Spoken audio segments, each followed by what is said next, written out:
we're going to start where we're supposed to start every class, every time I get in front of a mic.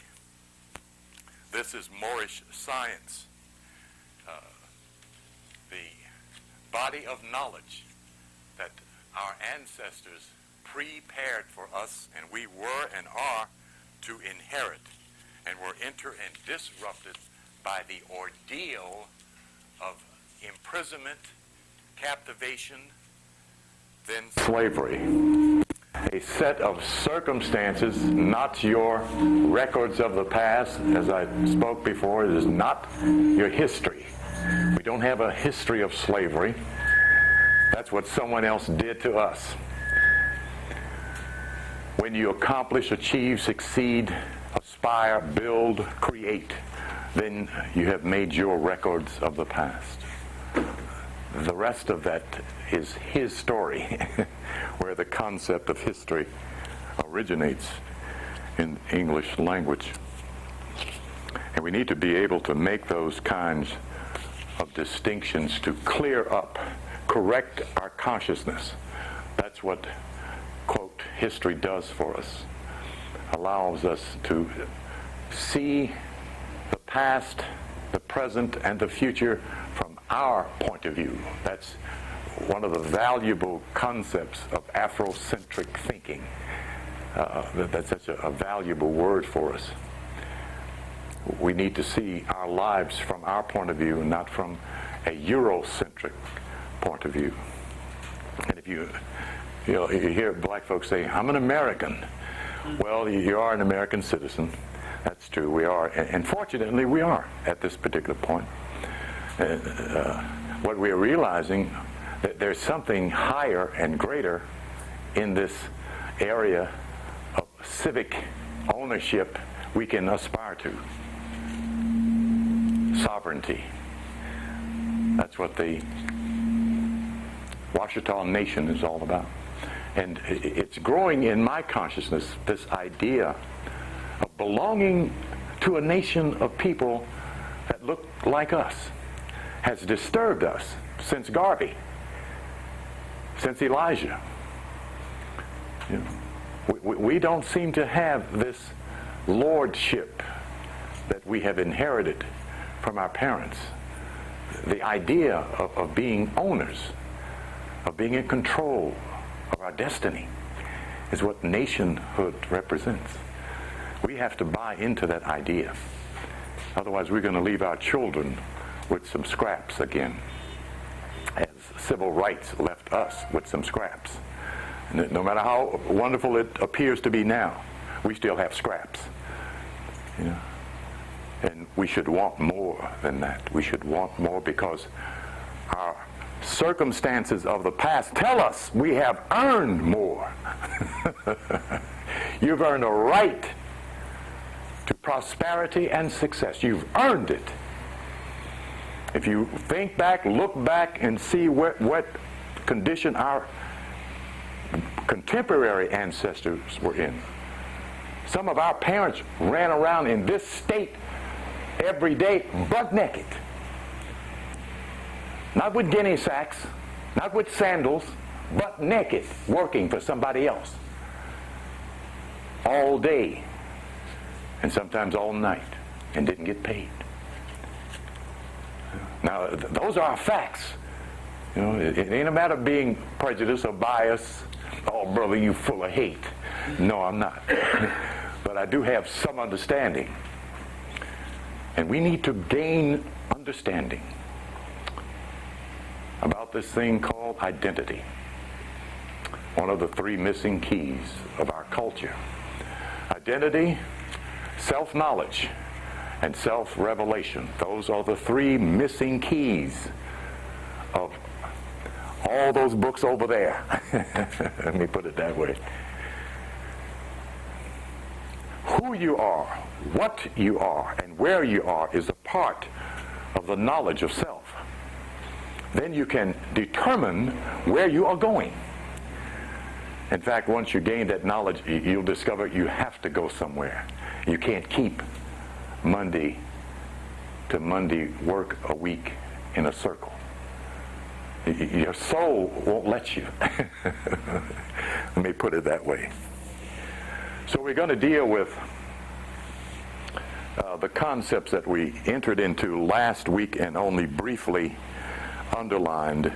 The ISLAM code, Codex Inscriptus, the code written in to the culture, to the language, to the scriptures. When I say language, I mean in the dictionary is codified. Not the code broken down, but the language of Codex Inscriptus is in the dictionary. Because a master mason is the lexicographic author of the American dictionary called Webster's. Okay? Noah Daniel Webster was a Grand Master Mason sent here from Europe as a part of that group that became, quote, the founding fathers of those United States in the Americas. He's among that group. So they knew what they were doing. What we didn't know, what our parents didn't know, is they were doing it with our knowledge that they had inherited in Europe. As you reach in further into both Moorish science, Moorish history, and Masonic lore, they don't give you the key that it's a science. You'll discover this parallel sameness about Masonry and Moorish knowledge. This is not religion. Those are English letters. Okay? You won't find this on the cover of the Quran. You'll find Arabic on the cover of Quran. Okay, so we discover this is a code adopted by the Masonic order as gained from the use of what is called Kabbalistic writing, to write a statement of truth or knowledge in a secret manner. That's a part of the code written in that is a part of Kabbalistic knowledge. Keys for hiding, maintaining, preserving ancient knowledge. I, self, law, am master is the meaning of ISLAM. The crescent and the star in its configuration represents the moon is Cancer. Who in the zodiac, my brother? Come on now, come on with it. Thank you. And the star is who? Man first. The 5-pointed star in this given position here represents the sun. And you see the concept there of, again, the Codex Inscriptus, the Mason, mother and son, the order of mother and son. This concept here on a flag is not Arabic, it is not Islamic, it is not Quranic. Islam does not have any symbols. They consider symbology as idolatry, astaghfirullah, forbidden by Allah. Why we know it does not belong to Islam. In understanding that much of it, when we look back further, we see this crescent and star was a banner flown by your ancestors in Europe. Okay. A standard is a representation of authority and power. Okay? All right. The moon is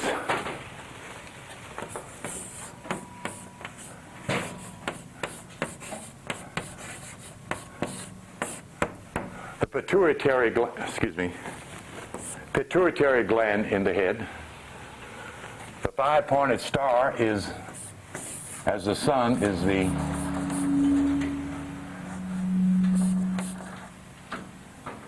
P-I-E-N. Well, somebody tell me how to spell penal. Pinel. P-I-N-E-E-A-L. Thank you. Okay.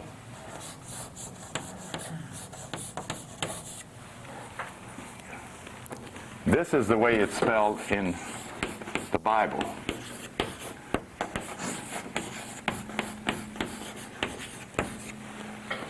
Same word. Genesis chapter 42. We'll get to that later on. But right now I want to explain these symbols here. The pineal and the pituitary gland are your feminine and masculine glands or principles in your brain. Those two faculties are part of what is meant by the marriage in the scriptures that Jesus attended. The Christ nature, when you understand the metaphysics of the scriptures, not of Christianity. Christianity doesn't have any metaphysics. The Bible does.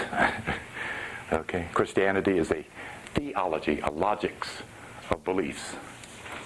Supposedly the logic of God, how they come up with that is another strange conceptualization. So these symbols represent I. This is I, not iago, okay? Third eye is the eye of self, the soul. The lamp of the body is the eye. And if thine eye be single, thy whole body shall be full of light. Okay? That's not a belief. Okay? That's the knowledge of the Son of God in the scriptures. Okay? Self, the building of the pyramid in Giza, as you can see here, I got something else with this picture, but it is the perfect model of the perfect body. Okay?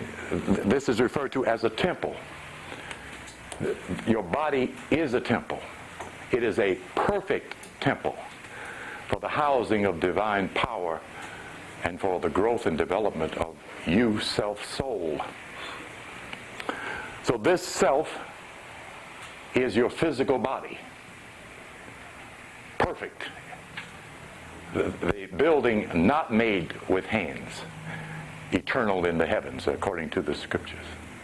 It was made in your mama's body. Your mama made your body.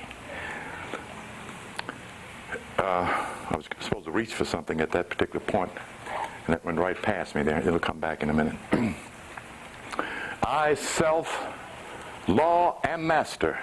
The compass and the square represent the tools of measuring the angle of all things and the circle of all things. These are the tools of the master mason, who is the master Moor. Okay. The G we'll get to in a minute. I, self, law. Am for A. I am the highest statement the English language has for divinity. For the proclamation of divinity is I am. And we do a technique, which we'll do tonight, of the I am chant. That's the codex name of Jehovah. Yahweh Have is a code in Latin. We know that the Hebrews didn't have a Greek or Latin father. Yahuwah is the ancient name for Jehovah, he who causes to become. So we're looking at the tools of the Mason, the tools of the Moor, same tools, okay? I want that to be known. We're referring to Masonic lore, but we're talking about your ancestry, your records of the past. Keep that in mind. So you don't think I'm trying to lead you into the Masonic order. I am the highest statement, and it is given in the scriptures. Who shall I say sent me? I am that I am. Very strange reply, you know, for someone to go back and say, I am sent me, you know, I mean, in English. The direct translation of that in the ancient language would be Nuk Ba Nuk. Nuk Ba Nuk, which is Hanuk. Okay. I, self, law, am master. The law of correspondence is the methodology whereby we become masters. As above, so below.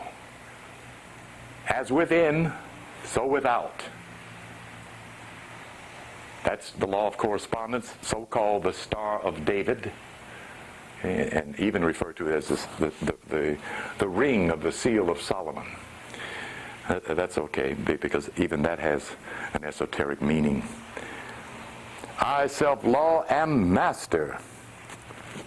The circle and the cross represents mastership. As you see, the 33 and a third, 3 threes, what you see at first, but it represents in that Masonic law 33.3 degrees. That's a degree outside of the 32-degree order that 98% of the Negro Masons have in the Western Hemisphere. In fact, it's viewed as the Illuminati. But that is not what it represents geometrically or spiritually. Okay, it represents the perfect man, because 3 and 3 and 3 is what? And 4 times 9 is what? And 3 and 6 is what? That's a full circle. 360 degrees equals what? 3 and 6 is 9. Okay, talking about the perfect mind. When the cross is in the circle is squared and manifest. We're going to get into squaring the circle. Okay, but we're talking about the mind. It's where you master yourself, where you master your consciousness and your body in your own mind, not in a test tube, not in a pharmaceutical store, not on the operating table. Taking your kidneys out and taking your liver out does not make you a better human being or a healthier one. And it needs to be known that you can grow any human organ back. That's what Christian Science do. That's what the masters in unity do. They grow them back. And there's proof of that, of people who have had such conditions return and restored to them. If we want to know what kind of power we have, so we need to know what kind of nature we have. See, if we're going to understand the invisible God, self-knowledge is what we're talking about. I, self-law, am master. That's a proclamation. That's a decree. That's an affirmation. That is not vanity. That's your reality. Having the form of godliness, but not according to accurate knowledge, said Paul. Having the form of godliness, but not according to accurate knowledge. What is that form that we have? Right, my brother, but we want to break down the code. There's the form that you have. That is not Arabic. Okay? Those are not Arabic letters. Those are English letters. Okay? Now that corrects your thinking. Okay? And that's important for us to do. Arm, leg, arm, head is what that code means. Okay? That's every one of you sitting in those chairs right now. Okay? All right.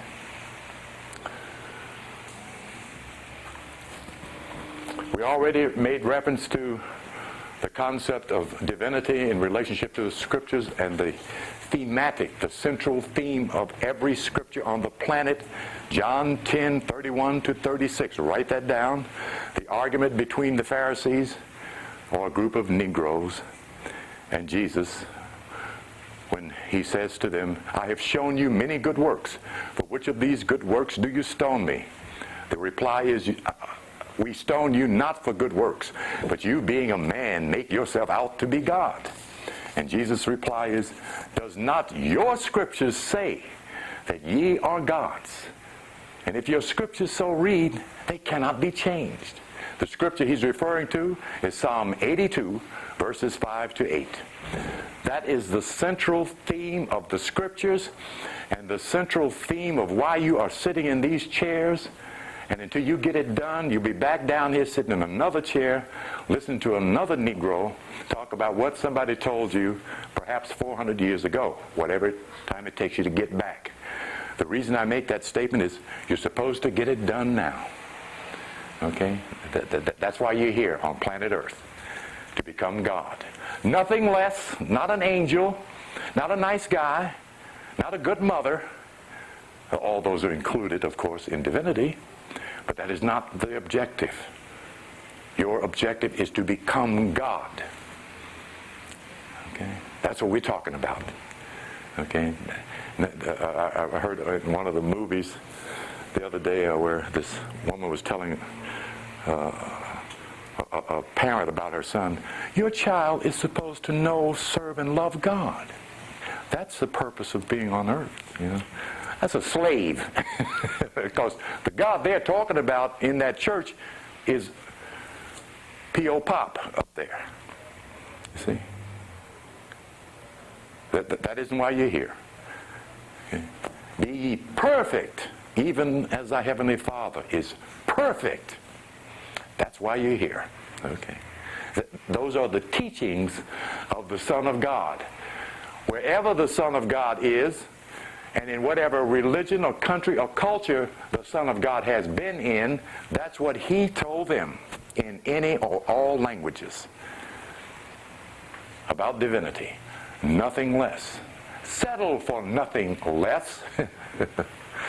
Okay. Let's get on with it. Any questions? Anybody startled up to this point? The problem has been that of miseducation. The problem has been that of distorting the Negroes. I'm going to do this today. Turn to Isaiah chapter 18. Turn to Isaiah chapter 18. Isaiah's in the middle, approximately in the middle of the Bible. Now you'll find a loose page in there, brother. That should be, that's it. Yeah, that's it. I've been pulling on that page so long it's come out. The problem has been one of psychological distortion of the image of a whole people. The King James Version of the Bible was published in 1611. Our ancestry were in the fields of some European in Europe and in the Americas in 1600, doing labor free under forced imprisonment. Here is where you see the difference in the text of the scriptures of what the ministry to European Christians was being told in the 16th century up to the 18th century. This brother will read the first two verses. That's all I want you to read. Just read two verses. Chapter 18. Woe to the land shadowing with wings, which is beyond the rivers of Ethiopia, that sendeth ambassadors by the sea, even in vessels of bulrushes upon the waters, saying, Go ye, swift messengers, to a nation scattered and peeled, to a people terrible from their beginning, here thereto, a nation meted out and trodden down. Thank you. Now you read the same two verses from your Bible. Read it out loud. Don't be scared. Go ahead, I'm just yapping.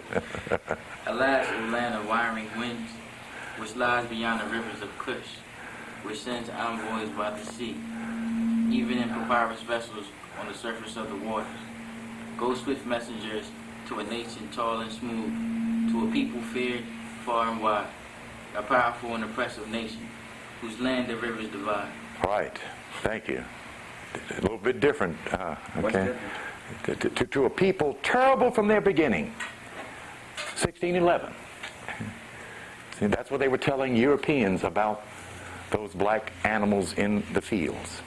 Then in 1895, they published the revised edition of the scriptures, which is the first edition because the author of the scriptures was not Martin Luther, was not King James, was the Catholic Church. Okay? That's where this text comes from. See? Go swift messengers to a people tall and smooth. Now the Douay Fraternity edition reads, Go swift messengers to a people tall and smooth skin. See? A people feared far and wide to a powerful and oppressive nation. We never thought ourselves to be oppressors or oppressive. Never thought it, you know, because we've always been the victim. The wrong psychology. The wrong psychology, you see. Yes. So we're looking at our records of the past. You see. In order for them to validate the problem of one's conscience, to get them to buy people, to work for free, they had to tell them something that God had said and something that made these people less than them, unworthy of freedom, unworthy of civic right, and that's what they were doing. The good bishop, the good preacher was doing that on the pulpit on Sundays in the name of God. Okay? You see? So we know the origin of this inferiority complex is a lie. Alvin Toussaint underlines that remarkably well in his book, Why Blacks Kill Blacks. The illusion of inferiority, he states. The illusion of. But an illusion is like a spell. If you keep telling your child, well, you ain't nothing, you're just like your daddy, you ain't nothing, he wasn't nothing, you ain't. You're weaving a spell in the psyche of your child to become nothing. You see? Like my brother did his son. And his son turned around and failed in his life to punish his father for neglecting him and not loving him and not encouraging him. See? He bought into the illusion of inferiority to punish his father. Very interesting what the mind does when it's denied love. Okay, let's go on here. I want to make sure I get certain information done today, but I always jump back to the premise of these classes and the premise of Moorish science. We're going to get to the 7 laws in a minute, but I want you to turn to Proverbs 9:1, a very important piece of wisdom from the scriptures. Now, the reason I go to the scriptures is because that's where black folks are. In 1997, in February the 14th, black folks believe in that book and will die for that book, will almost kill for that book. Okay? So we ought to explain that book and not leave it hanging as it's hanging now under the auspices of belief. Okay? We understand the codex in scriptures. We understand that this book is a book of knowledge. Read Proverbs. You turn to it yet? Read that out loud. 9:1. Huh? Yeah, just the one verse. Yes, verse 1, that's all. Wisdom has built her house. She has hewn out her sepulchre. Thank you. Now, wisdom has built her house. The first time women are credited with any knowledge in the Bible is in these Proverbs. Okay? Wisdom. Okay, I'm getting ready to do something else here as I'm thinking. There are two different ways to spell this, so don't get excited if I'm not spelling the way you've seen it on paper. Does it look like a D? Yes. Wisdom is the woman behind the throne. Zedekias is that ancient name of the mother of the quote, and I put this in quote, the Moabite nation, unquote. Okay, because my information does not lead back to the concept Moabite, but we'll get into a differentiation of that and more, and some other concepts. This is the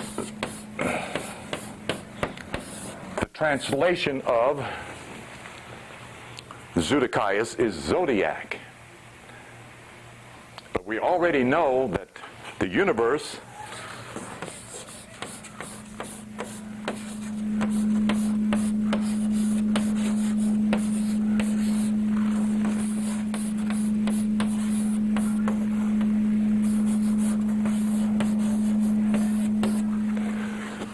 uni, one verse, statement, word is feminine. Okay? We know that because we understand the nature of matter and the nature of she who makes matter from within her matter.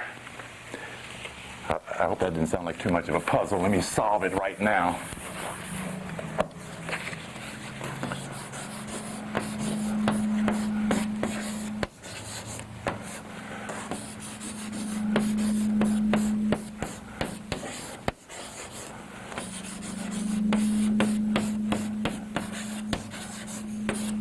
Matter, Latin, matter, English, mother, English.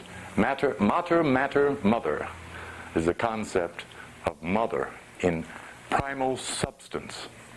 The origin of all things, substance. How do we know that's true biblically? We go then to Genesis.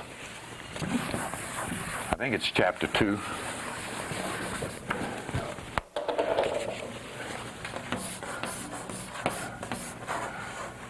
Let me go ahead and do this.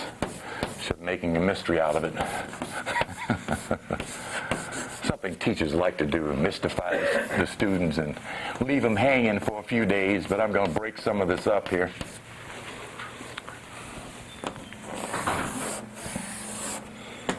Making this big enough so it can be seen on the screen there. Adam and Eve. We already know what the Codex Inscriptus is. Can that be seen on the screen? Can you see it? Okay, good. All right. We're talking about the process that makes Eve the mother of all living. Now, understand that concept as you have read it in the Scriptures or heard the Reverend speaking of it. Could I get another little piece of Scotch tape? Mine is kind of worn out there. Speaking about this idea of Eve, the mother of all living. That means Eve, as a woman, is the mother of hogs, cows, pigs, horses, ants. They're living too, aren't they? Okay, so we know it ain't a woman. First thing. Secondly, we see in nature no woman coming out of a man. Nature keeps showing us that every man comes out of a woman.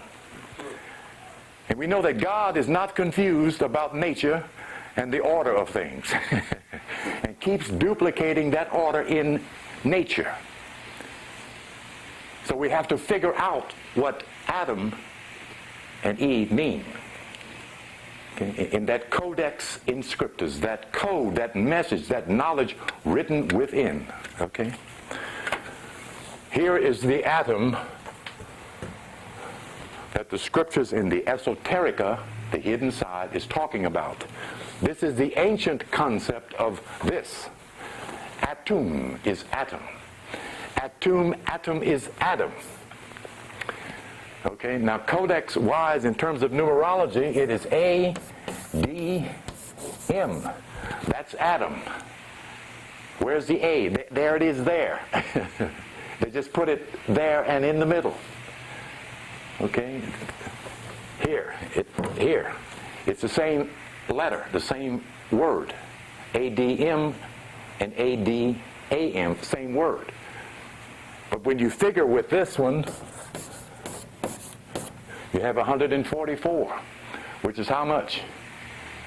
9. 9 represents the cycle of the finish of all things. God then put a deep sleep upon Adam and took out of him a rib. And out of that rib made Eve. Okay, that's the way the Scripture reads. Okay. In the book of Matthew, you will find not a Hebrew word, but you will find this word.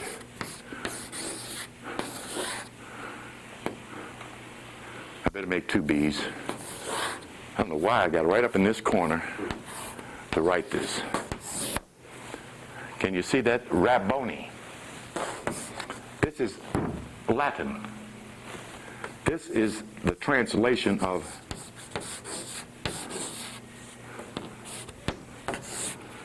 the Jewish Hebrew minister, rabbi. What in the world in a Hebrew text is a Latin name for a Jewish savior doing in a Jewish book? Okay, these are questions your spirit reveals to you to ask. Okay. So when you find it, you know it means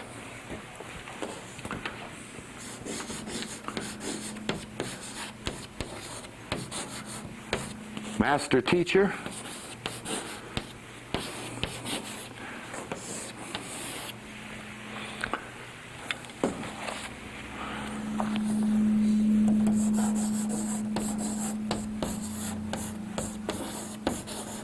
master builder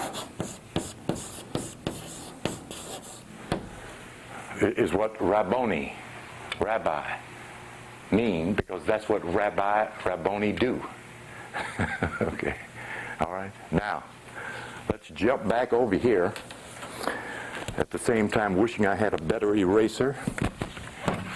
But we'll get some of it off anyway, because we want to deal with that which came out of Adam.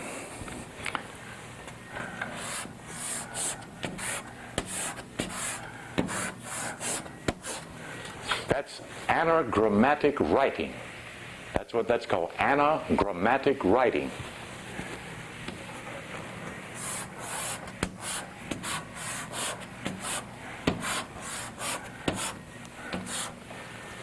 This comes from this. The letter V is spelled V-E-E. That's Eve. The letter V is, in numerology, is 22. 22 is the master builder. When God put Adam into a deep sleep, what happens to an atom when it slows down? Anybody? It becomes visible. It manifests. It becomes solid. You see, everything is atom. The difference between an atom of physical, an atom of light, an atom of rain, of air, of invisibility is a matter of velocity, of speed. That's the only difference between me, you, and that light. It's vibrating on a higher rate of speed. That's all. That's the difference between what is spiritual and what is material. It is one and same thing. Science acknowledges that. Without God, they acknowledge it. Okay? So when atom, or atom, is slowed down, a deep sleep, it manifests. And out of atoms comes Mother, Eve. That which forms everything. Not a woman, substance, energy, intelligent energy, so intelligent that it becomes the master builder of all form, of all life. That's the meaning of Adam and Eve in the metaphysics of Moorish science and the metaphysics of Christian Science, which of course again is Moorish Science. Okay, we got that. It'll take a little while for that to sink in, because I just roll a bowling ball down the alley of your beliefs, and it's knocking pins over. Yes, sir. What does 22 represent? I just told you, the master builder. Okay, I didn't. Yeah, that's what 22 represents, the master builder. And how do you make the correlation between 22 and the master builder? I mean, that's what 22 does and means. 2 is the number of mother. First of all, mater, mother. Double that number represents mastership of that realm, of that level of consciousness. That's the science of numerology. There are only 22 letters in the Hebrew text. There are only 22 chapters in the book of Revelation. So you can see it's mastership significance. But you need to know the science of numbers to appreciate that. As you read through other mystical books, you'll find 22 mentioned many, many times. Okay. So we know what we are, how we got here, or we know in part how we got here. The name Mother Zedekiah fits into the zodiac in very few charts where you find a zodiac with a woman at the center of it. Very few in the Western Hemisphere. Yeah, but as you notice, this one is called the Clock of Destiny. Now, this particular chart comes out of the Rosicrucian school of thought, borrowed by C.M. Bay in his devising of his two pamphlets called the Clock of Destiny. But a European devised this particular chart. Of course, it is a white woman on his chart. Okay. All right. I want to let you know that the Messene knows this knowledge, represents this knowledge from the feminine point of view. Yet they do not give the credibility and the honor to their female, particularly when it comes to being in charge. If they had, we would have had a female president by now. See, because this is a Masonic government. You see? But every time the president is sworn in, you see who's standing next to him with her hand over his hand on that scripture. His mother, lover, daughter, wife. You see? Yes, okay. The black man is buried in a shallow grave in the east. I love that line. She never brought the tape back. I guess she thought, oh, yes, she did. Oh, bless you, dear. I didn't look. I'm sorry. I apologize. I apologize, Uma. Uma means mother.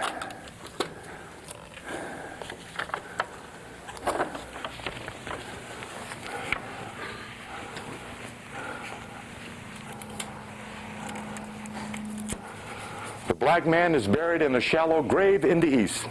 In the Masonic lore, that man that was buried in the east, in the temple, outside the temple, was Hiram Abiff, the master mason, the master builder of the Persian extract.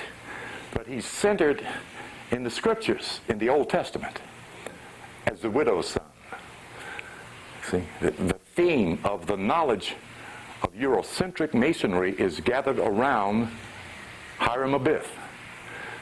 On all three levels, he is spirit, mind, and body in this lore. He was killed and then buried in a shallow grave.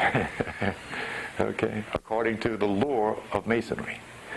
And I think that's in the scriptures too, I'm not sure. Anyway, here is the black man excavated from a shallow grave. The mud and sand came up to the neck of Harmakas, who is Lord Hu, who stands in the middle of the land mass of planet Earth, the center of, and at some point he was dug out. The black man is buried in a shallow grave in the east. The front of your body is the east. The back of your body is the west. The top of your head is the north. The bottom of your feet is the south. You are in the middle of this cross, right behind your sternum bone, according to the yogi, no bigger than the tip of your thumb as a beginning, as a light, as a self, as who you are and what you are. You're not the body, you're not the mind, you are the soul who has a body and has access to mind. We don't even have a mind. We live in the collective consciousness of this ocean of substance we call the mind of God, a universal mind. That's why someone can hear your thoughts. You know, why you can send someone a thought. Well, you can see somebody in Chicago, New York, Macon, Georgia, or I'm just trying to pronounce, what is it? Poughkeepsie. Yes, just trying to find an unusual word there to say. We live in an electromagnetic screen called the field of energy, which is Allah in the ancient language. Allah here in the throat, field of energy. Allah is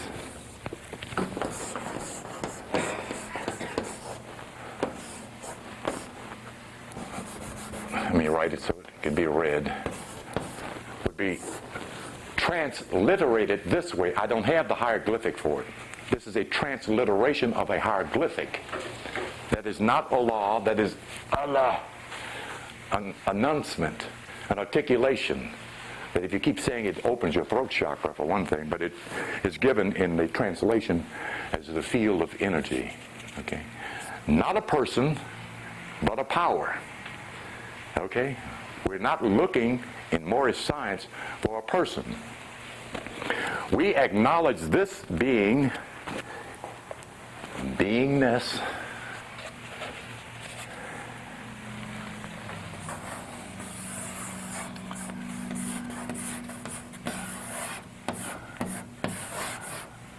G-A-O-T-U, the grand architect of the universe, as the primal cause of all things. The great architecture or the grand architecture of the universe. That is not a person. Okay, but that does not negate supreme beinghood.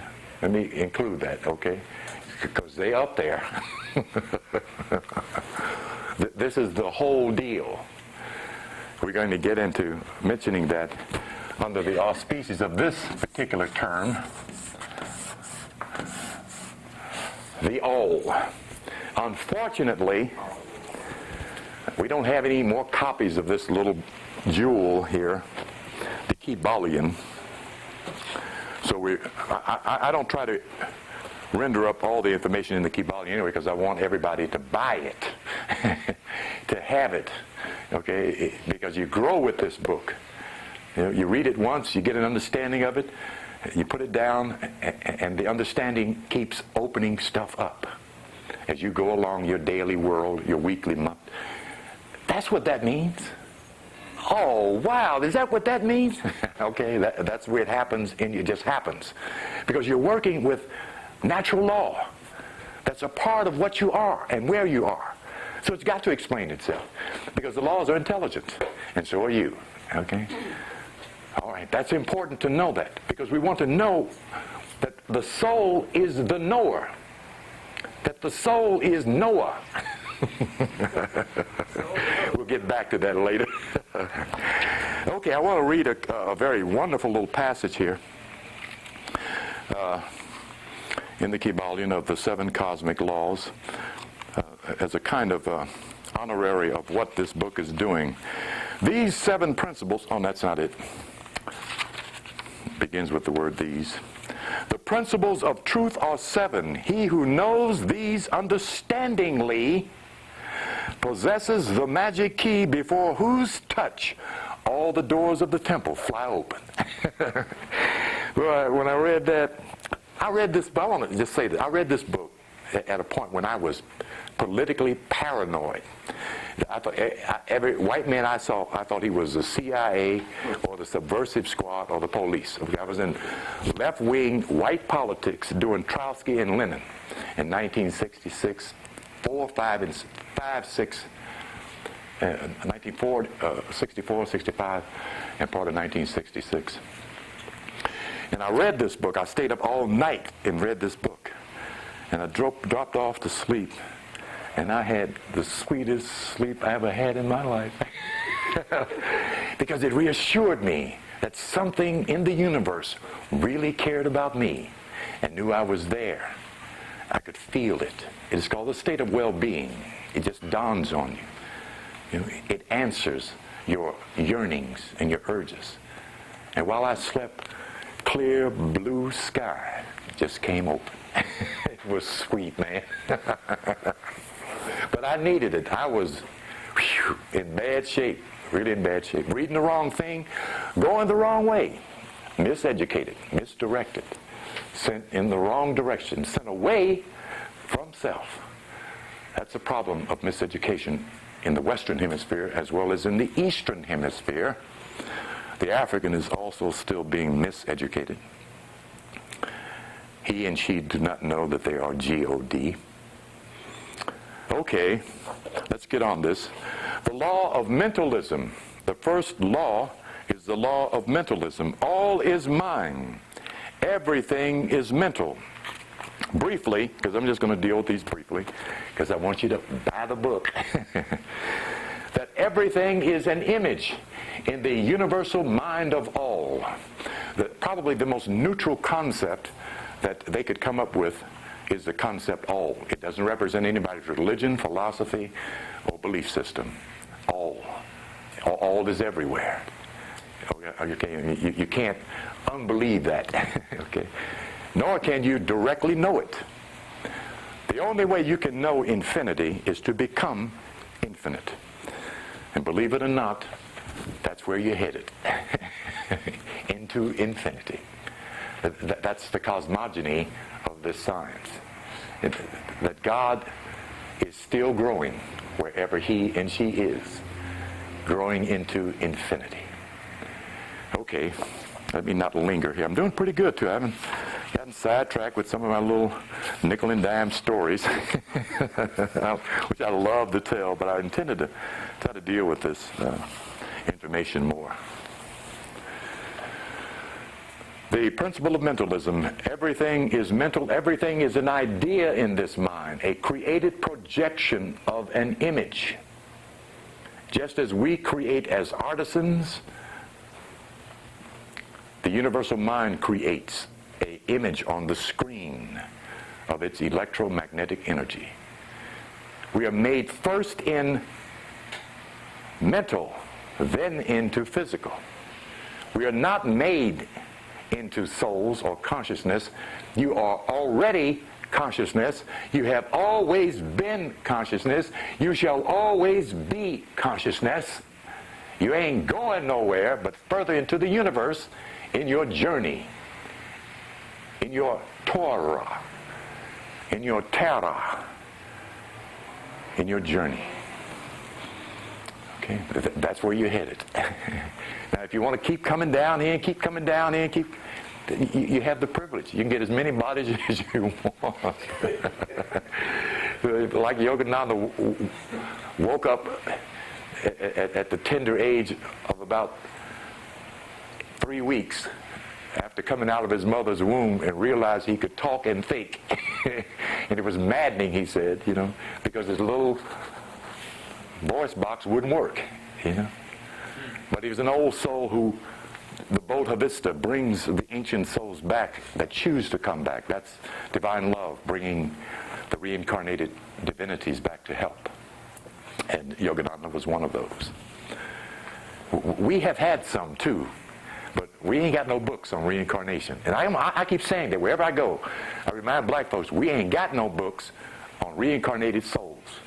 But we know some great souls have been through here more than once. I'm going to share this with you. I didn't do it last week.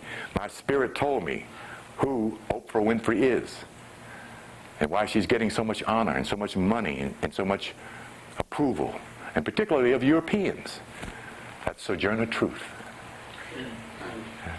Blew me away when it told me that. Who spoke to them for no money, traveled all over this country to speak against slavery. And she spoke to white people. And some spit on her, talked about her, didn't jump on her. She did that most of her life. Now she's just reaping the rewards. They're just pouring it on her, can't give her enough. Bring that other truckload of money and dump it in her backyard. That's who that is. It seems to be a wedding between the female European American and Oprah. Indisputably, their teacher, their guru. There's no doubt about it. She's not teaching black women. But much of what she talks about ain't even relevant in most black women's lives. She's their teacher. But this time, they got to pay her. Okay, let me go on past there. The principle of correspondence, which is the essence of astrology. The law of correspondence is the underlying principle of astrological co-relationship, as what's going on in the heavens above is going on the earth. Okay? What is going on the inner planes and the inner body is going on in the external or outer body. We're on a being. This planet is a being, an intelligent body of energy that gives birth to everything we need or want to stay on here. When it stops kicking up food, we're in serious trouble. Okay? If that ain't intelligence, I don't know what else to call it. You see, everything we eat, not everything we eat, everything we ought to eat. Some of the stuff they put in them stores is a real piece of magic. Because a lot of stuff we're eating is chemicals. All chemicals. Some ice cream is nothing. There ain't no milk in it. They ain't got sugar in it. It's 103% chemicals. That's the cheap stuff. You know? 2 gallons for 99. Stuff like that, you know. You can tell that all you can do is pour it on spill some on the table and leave it there and come back, and you have to get a shovel to get that stuff off your cabinet. It's glue.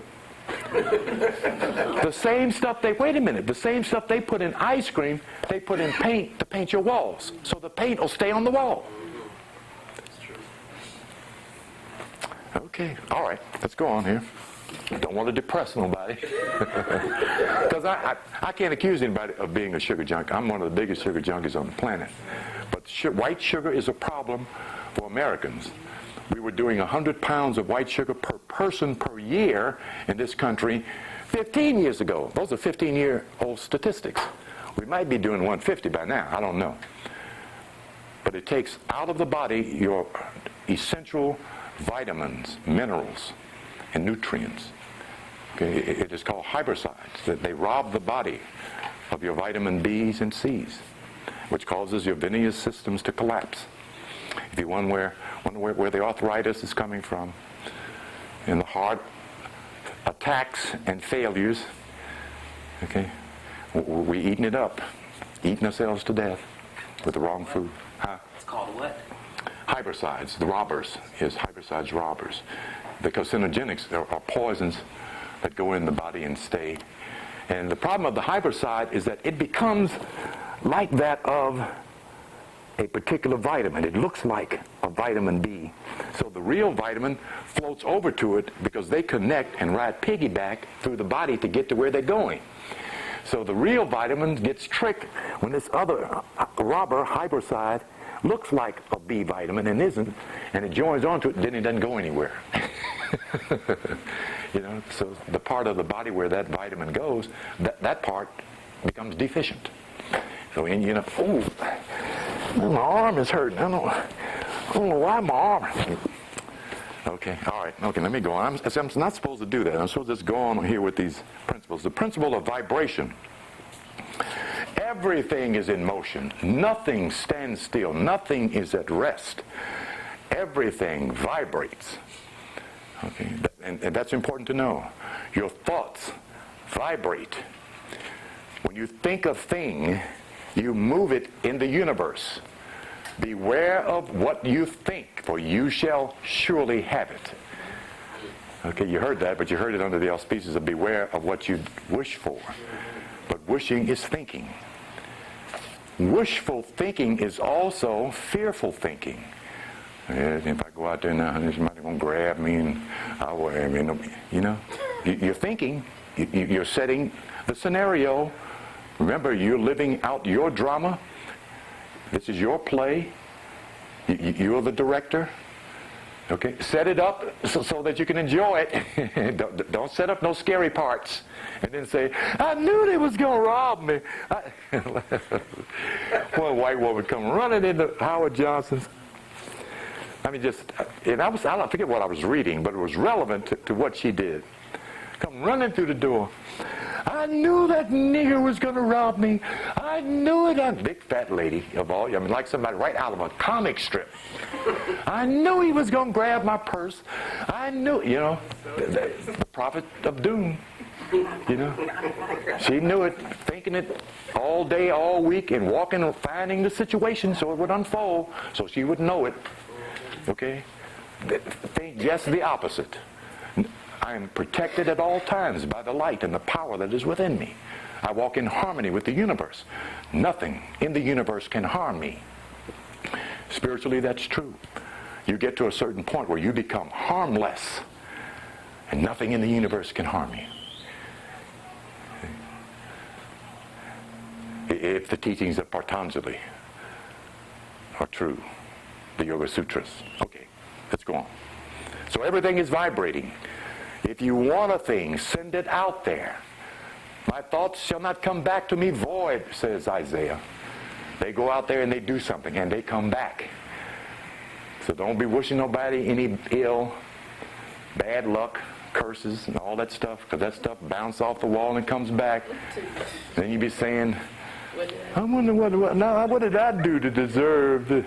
All right.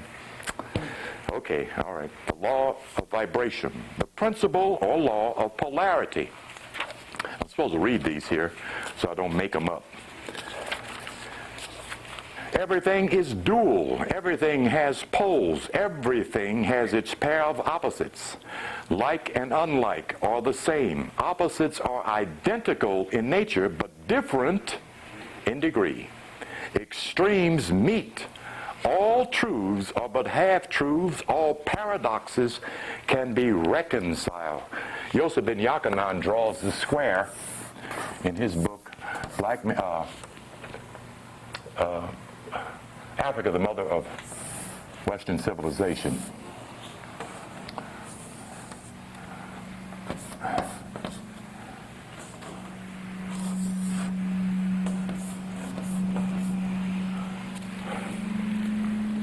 I think those are the four that he uses. Cold and hot, soft and hard. The extreme opposites of all things. The other opposite that we seem to don't consider, that if you are, I'll just make it this way, if you are visible, you are also what? Thank you. Everybody got that. I got a good group here today. All right, very good. That the real you is invisible to the physical you. Okay? Understand that. It's important if you're going to understand how you master yourself and how you gain power. You're not trying to gain power over the physical earth. You're trying to gain power over the you body earth. Your physical form is the earth in the Bible. When you master your body, you are then Lord of the earth. What a Moor is, that's the definition of Moor. Lord of the earth. When you reach a higher level of your spirituality, when you reach El Divinos, El Moros, after having become Lord of the earth, you then start reaching for this.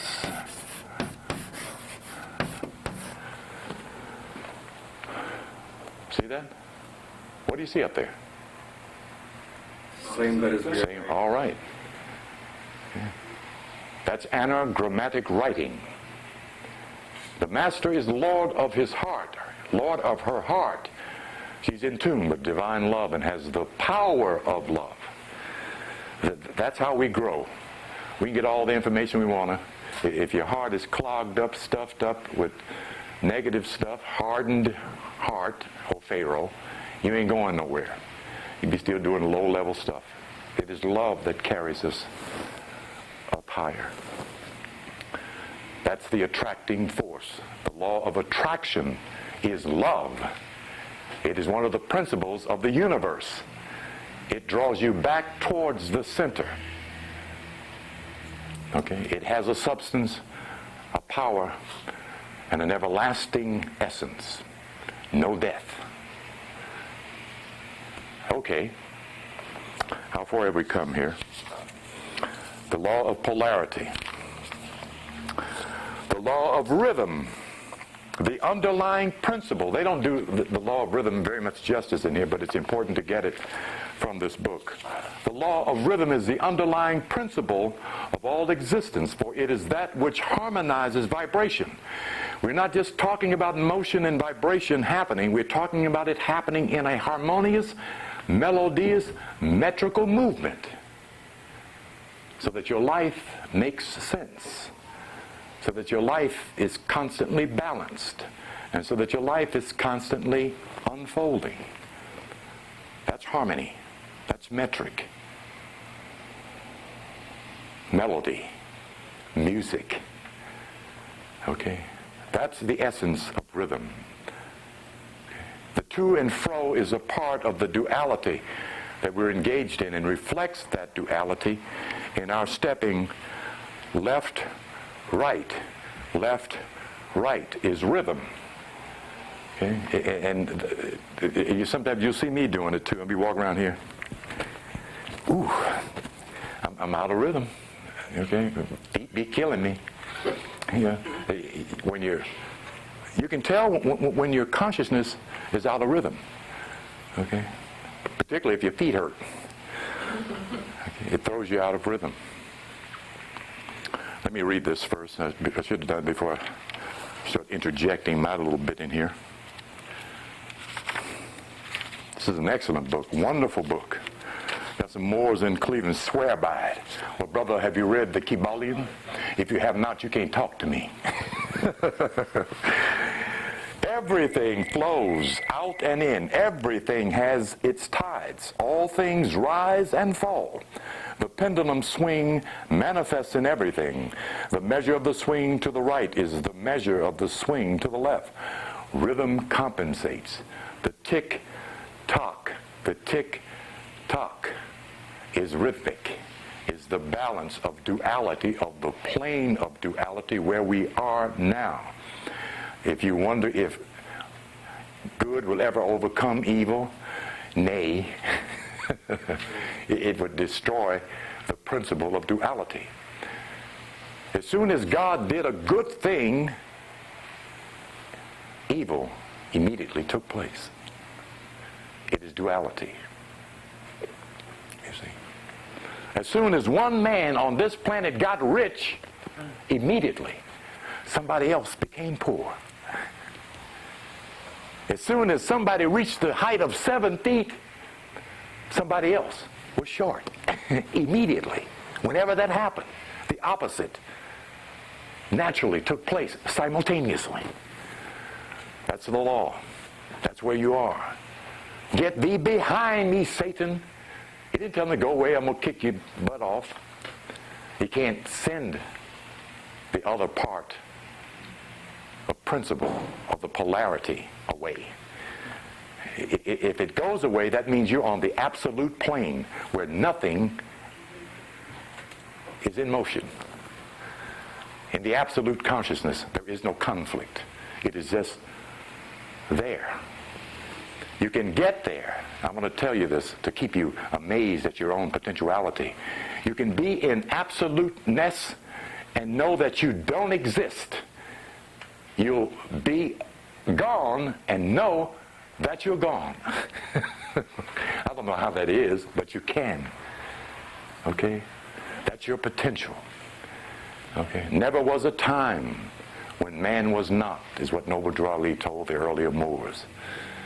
And I guess some of them are still trying to figure out what he meant by that. Never was a time when man was not. Okay. Everything flows out and in. The law of karma, and I put that there, it states in the Kybalion cause and effect. That's the translation of the Sanskrit term karma. Karma is the law of cause and effect. Whatever you set in motion begets a like and equal reaction. A like and equal reaction. If I take a left step, I got to take a right step. If I take a right step, that's karma. So you're already locked into it as soon as you raise up off your hands and knees, walking on all fours, and started doing this. You're going into karma. Okay? Because most of the time, mama is what? She's carrying you. You're not engaged in the principle of duality until you set it in motion. And you have to set it in motion. You see? The whole idea of being, what is it? I'm trying to think of it. It's a terrible statement. It's given Christians the worst complex they've ever had. Born into sin and fallen short of the glory of God. Is that it? Something about being in sin. Born in sin and shaping iniquity? No, born into sin and fallen short of the glory of God. You know, but it has something to do with sin anyway. This chitta, this mistake, that is what sin represents, is a part of being coming down here. You got to pay for that body you got. Everything on planet Earth has a tax. If you don't pay there, you're going to pay with mental coins. Okay? Everything has taxes until you get to that level of rhythm. That is no duality, no conflict. That's called living by grace, where you're guided around the stuff. And when it happens, you're not there. Yeah. We're in a church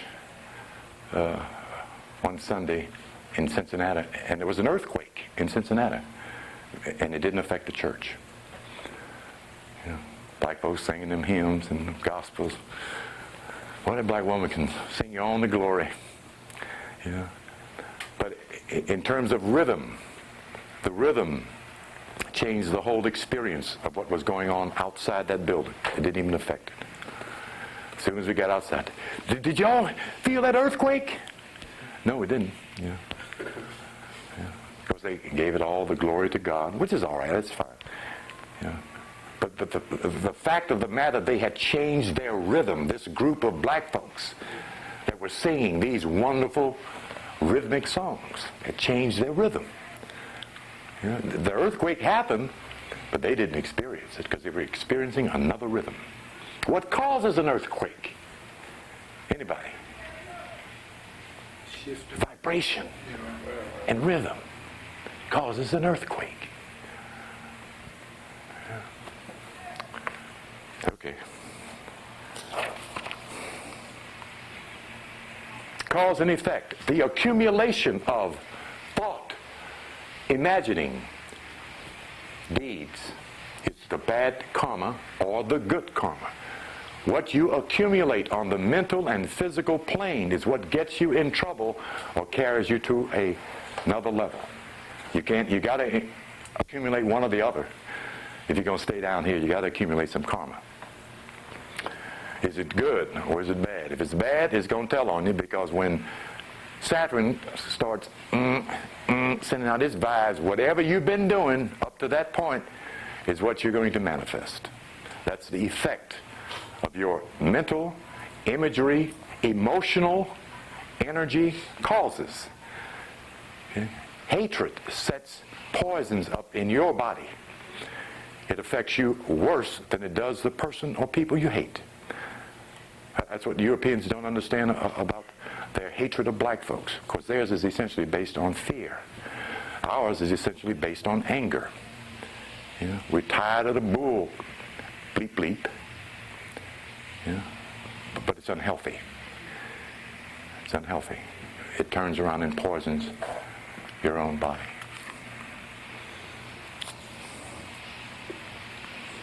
Every cause has its effect. Every effect has its cause. Everything happens according to law. Let me illustrate this too, because I want this to be seen. I mentioned last Friday that man cannot make law. He can't. He can only make rules and regulations. This is law. But the laws of the universe are invisible. The wall of the universe is invisible.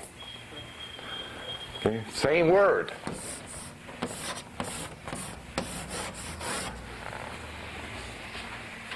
You can't break that law. Those laws break us.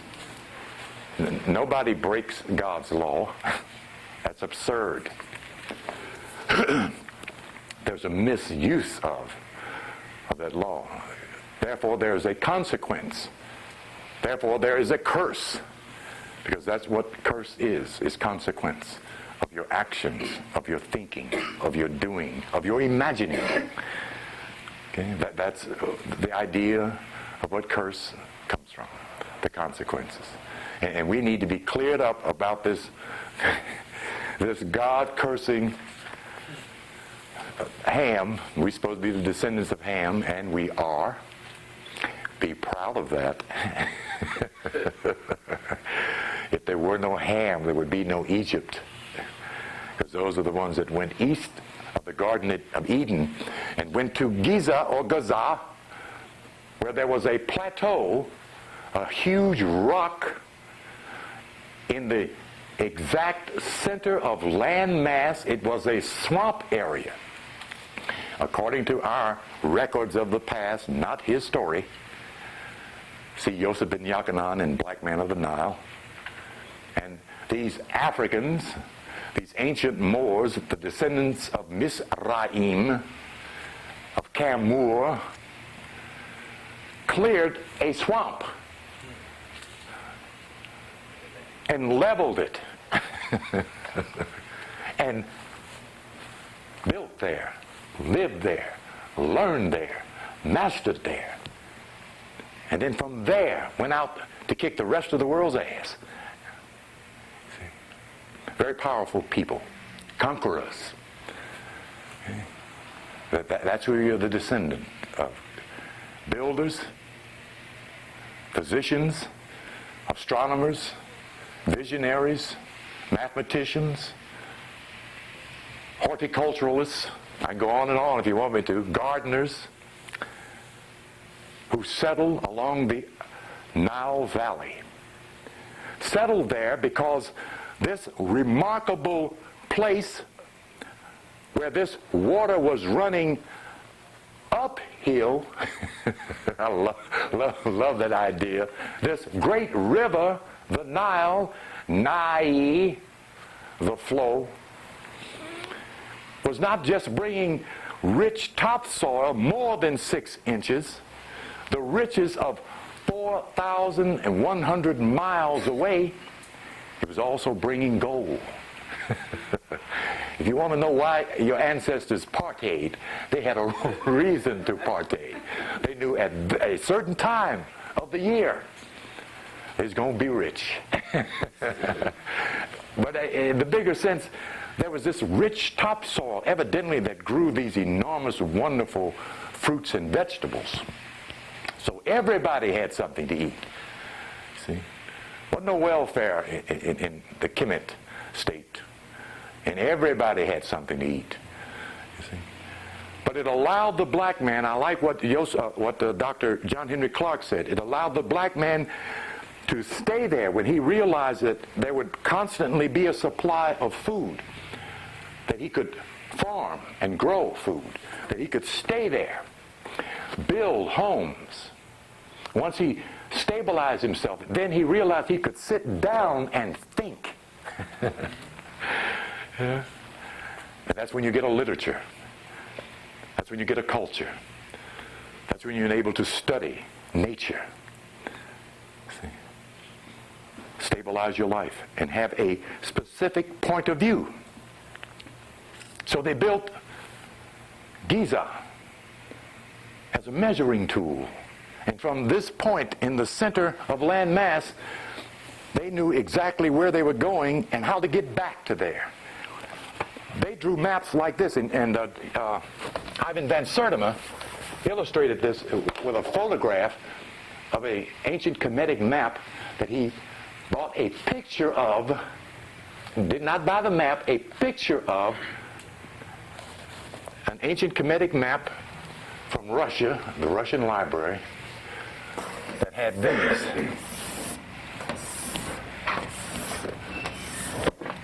No numbers, just lines.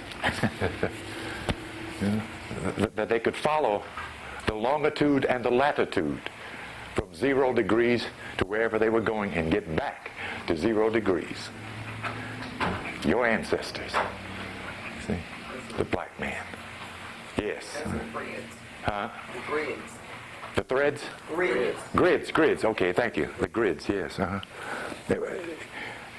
That certainly had to be 2,400 rubles for a photograph. They ripped the brother off, you know. Of course, he got it back. He sold the damn book. They don't tell you how many millions.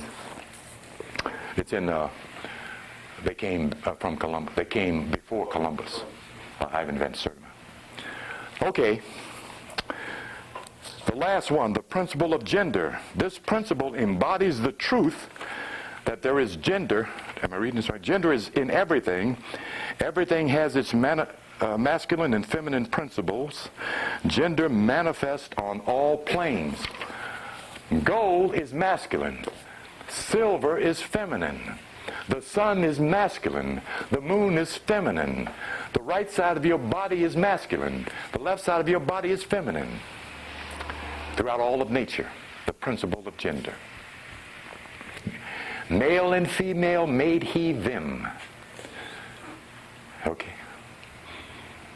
The point of balance is to balance the feminine and the masculine aspects of nature. That's how you get balance. To have as much love in your soul and consciousness as you have wisdom. The two principles of divinity. Love and wisdom. Mother and son. The Mother God, the Father God is found in this concept.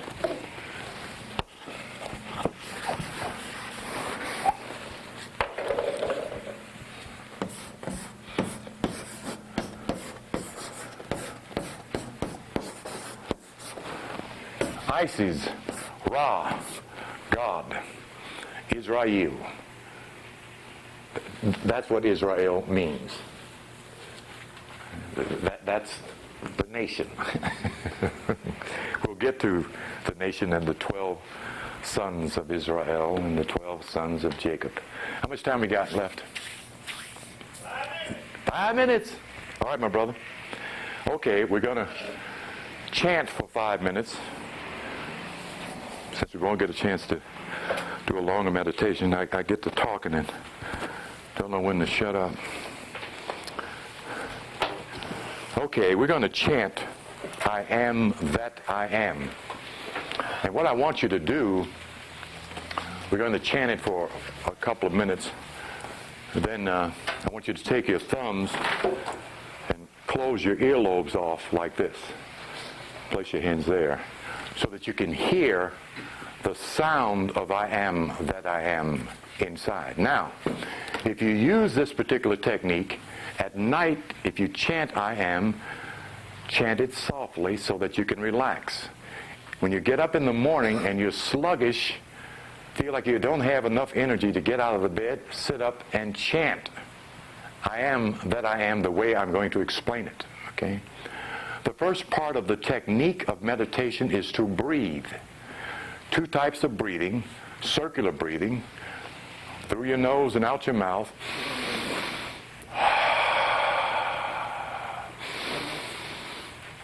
What you'll note when you breathe through your nose is that you'll straighten up your vertebrae, the first thing. The second thing, when you send air through your nostrils, it goes directly to your brain. So you're energizing your brain just by breathing. With concentrated breathing, you really energize your brain, particularly with Luna Suna. Left nostril, cool air, Luna. Right nostrils, Suna, sun. We balance our mental plane with cool and warm or cold and hot air. If you wonder if that's true, one day or sometime just breathe out of your nostrils.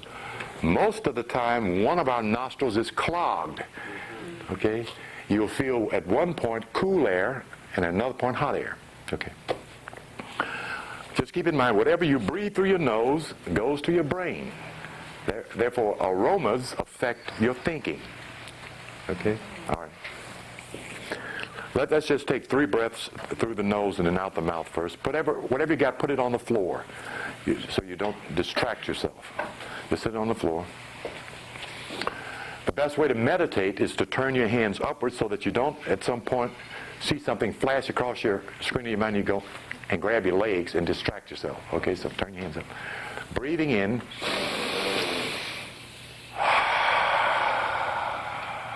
Again.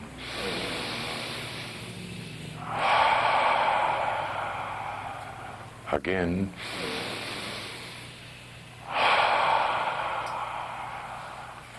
Take your right thumb and close off your right nostril. Breathe in.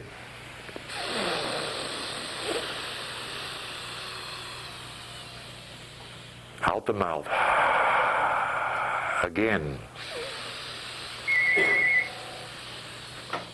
Out the mouth. Again. Out the mouth. Now change nostrils. Breathe in.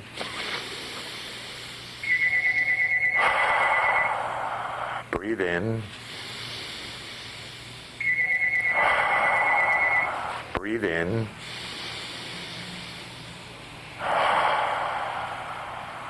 Now relax. Now, the statement is simply, I am that I am that I am. Simple chant. What you're saying in your consciousness and what you will hear is, I am as Om. You'll hear and feel the vibration of Om. The composition of I am that I am is the vibration of Om, one of the words of God that changes consciousness, that changes the rhythm and the vibration of your energy. Okay, it sounds like this. I always use a pinhole to breathe in when I'm going to chant. I am that I am that I am that I am. Again. I am that I am that I am that I am that I am that I am that I am that I am. I am that I am that I am that I am that I am that I am that I am that I am that I am that I am that I am that I am that I am that I am that I am that I am that I am that I am. 3 different speeds, okay? Start off slow, build it up, okay? We'll do it we'll do 3 sets of each. 3 slow, 3 medium, 3 fast. Then we'll close our ears up, okay? All right. Breathe in. I am that I am that I am that I am that I am. Breathe. I am that I am that I am that I am that I am that I am that I am. Breathe. I am that I am that I am that I am that I am that I am that I am that I am that I am that I am that I am that I am that I am. Now close your ears. Breathe in. I am that I am that I am that I am that I am that I am that I am. Next level, breathe in. I am that I am that I am that I am that I am that I am that I am that I am that I am that I am that I am. Breathe in. I am that I am that I am that I am that I am that I am that I am that I am that I am that I am that I am that I am that I am. Bring your hands down and just feel your energy. If you do that for 5 minutes, it raises your vibratory level so high you'll feel very lightheaded. In other words, you can raise your consciousness manually just by chanting I am. Just keep your attention focused between your eyebrows.